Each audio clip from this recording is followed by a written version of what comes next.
ऐसे क्या देख रही हो? रो रही थी तुम। वैसे ही। क्यों? अफसोस हो रहा है इंसान हो। कि मेरी बात का जवाब नहीं है सबरा।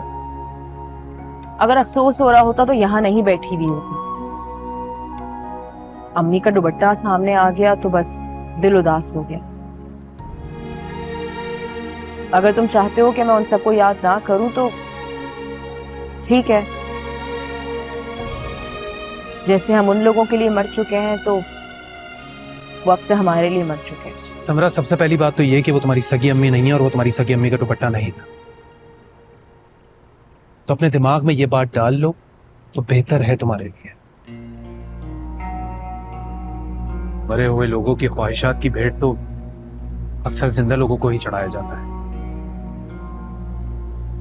तुम्हारे सामने हूं मैं, मुझे ही देख लो। अब्बा इस जिंदगी में नहीं है,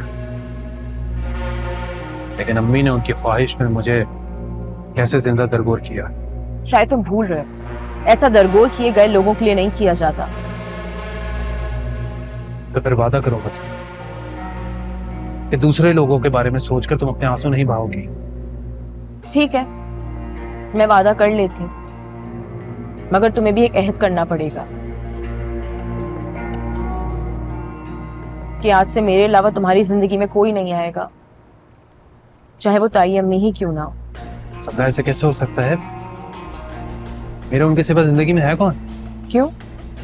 तुम्हारी जिंदगी में मेरी कोई अहमियत नहीं है? नहीं, मेरा मतलब है कि तुम्हारा मतलब जो भी हो, मेरा उससे कोई सरोकार नहीं। अगर मुझे पाबंद कर रहे हो तो तुम्हें खुद भी पाबंद होना पड़ेगा। अगर मैं सब कुछ भुला रही हूँ तो तुम्हें भी भुलाना पड़ेगा। मुकाबला क्यों कर रही हो यार? बात मुकाबले की नहीं है, बात अहमियत। कौन है अहम तुम्हारी नजरों में, मैं या ताई अम्मी? ये तुम्हें बताना होगा। अगर तुम्हारी मेरी जिंदगी में अहमियत नहीं होती तो क्या ये सब करता मैं?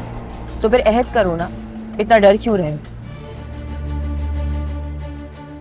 बस रहने दो, मिल गया तुम्हारा जवाब। एक बात याद रखना असफर, अगर मेरे दिल में खौफ बैठ गया ना कि तुम चले जाओगे, मैं सब कुछ बर्बाद कर दूंगी। क्या फजूल बातें कर रही हो तुम? इस बात को फजूल समझना है अहम समझना, ये तुम्हारा फैसला है। मुझे नींद आ रही, मैं सोने जा रही हूँ।